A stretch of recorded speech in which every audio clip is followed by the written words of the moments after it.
आप सबका ये जन समर्थन और प्रेम देखकर मैं विश्वास से कह सकता हूं, केरला का ये नया वर्ष एक नया आरंभ लेकर आया है। ये नववर्ष केरला के विकास का वर्ष होगा। ये नववर्ष नई राजनीति के आरंभ का वर्ष होगा। अब केरला पार्लियामेंट में अपनी मजबूत आवाज भेजेगा। इसलिए आज केरला भी कह रहा है, फिर एक बार, फिर एक बार, फिर एक बार, फिर एक बार, फिर एक बार, फिर एक बार, फिर एक बार। സുഹൃത്തുക്കളെ, നിങ്ങളുടെ പിന്തുണയും സ്നേഹവും കണ്ടിട്ട് ഞാൻ വിശ്വാസത്തോടെ പറയും, ഈ പുതിയ വർഷം പുതിയ തുടക്കം കൊണ്ടുവരാൻ പോവുകയാണെന്ന്. ഈ പുതിയ വർഷം കേരളത്തിന് വികസനത്തിന്റെ വർഷമായിരിക്കും. പുതിയ രാഷ്ട്രീയം തുടങ്ങുന്നതിന്റെ വർഷമായിരിക്കും.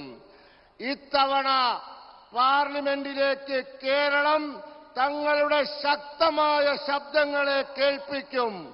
അതുകൊണ്ട് ഇന്ന് കേരളം പറഞ്ഞുകൊണ്ടിരിക്കുന്നു, ഒരിക്കൽ കൂടി മോഡി സർക്കാർ.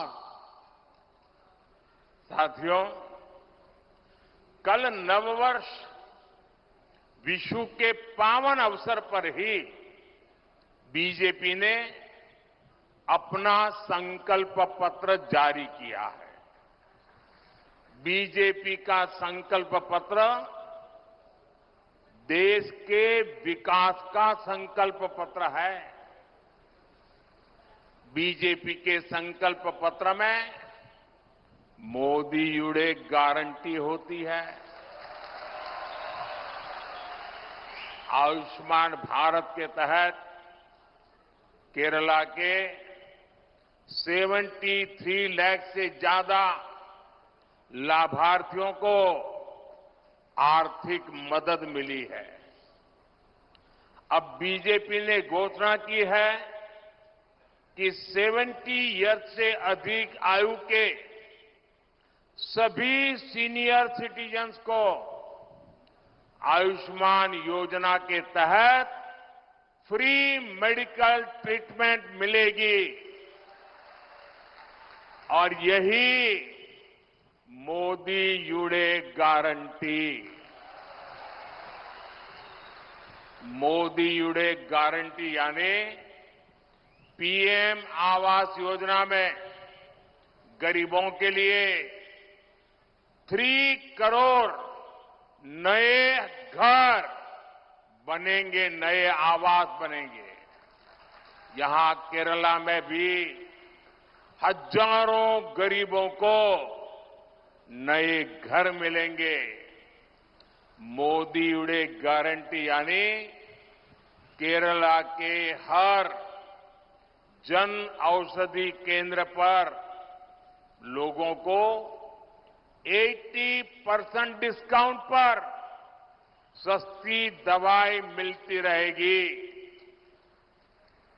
Medicine with 80% discount.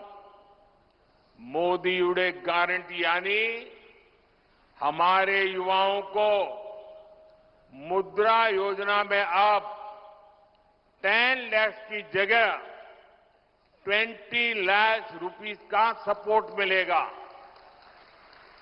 സുഹൃത്തുക്കളെ, ഇന്നലെ വിഷുവിന്റെ പുണ്യദിനത്തിലാണ് ബിജെപി തങ്ങളുടെ പ്രകടന പത്രിക പുറത്തിറക്കിയത്. ബിജെപിയുടെ പ്രകടന പത്രിക രാജ്യത്തിന്റെ വികസനത്തിന്റെ കാര്യപരിപാടിയാണ്.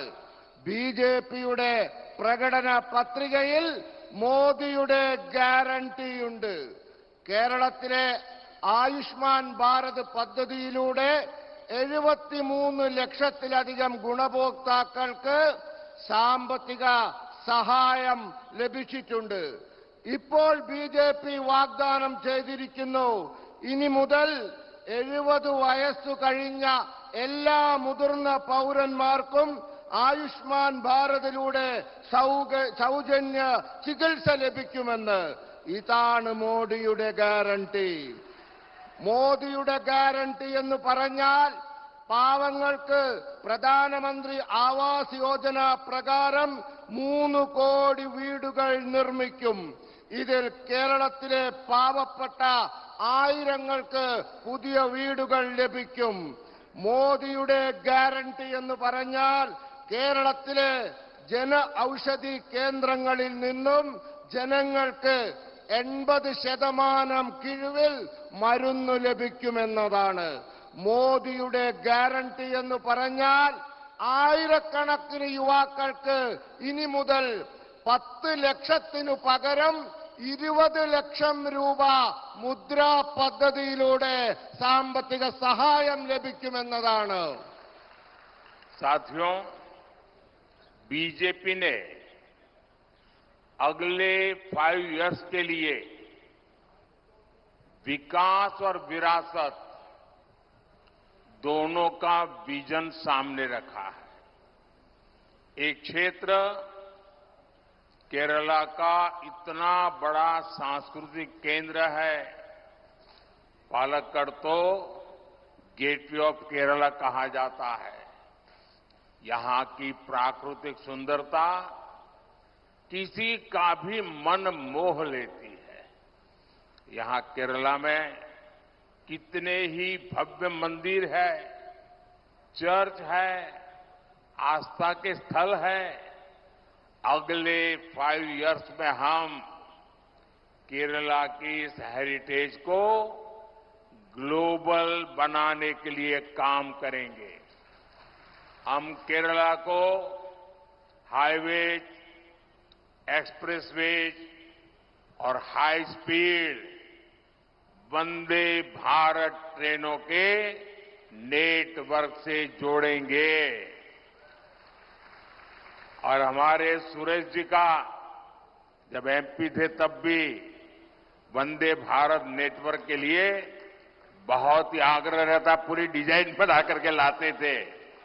और आज मैं आपको वादा करता हूं, हम इन सारे कामों की दिशा में आगे बढ़ेंगे.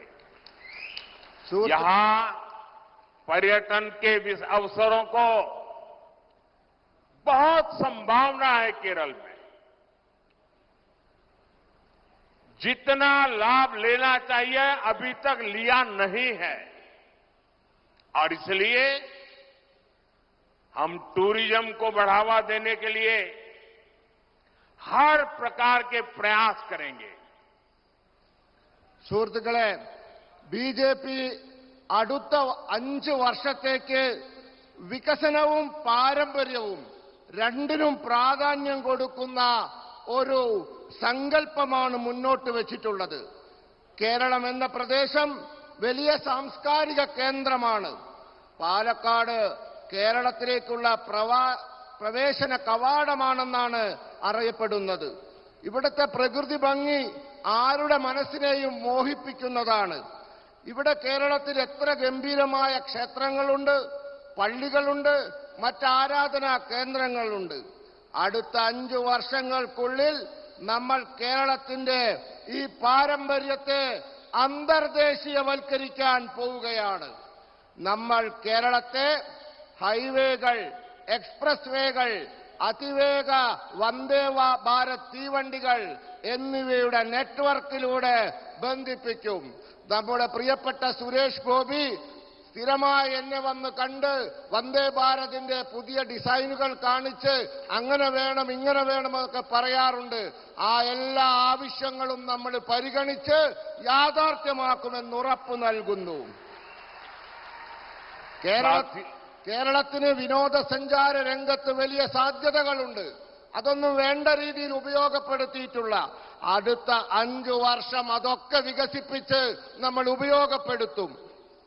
साथियों, विकसित होते भारत की पहचान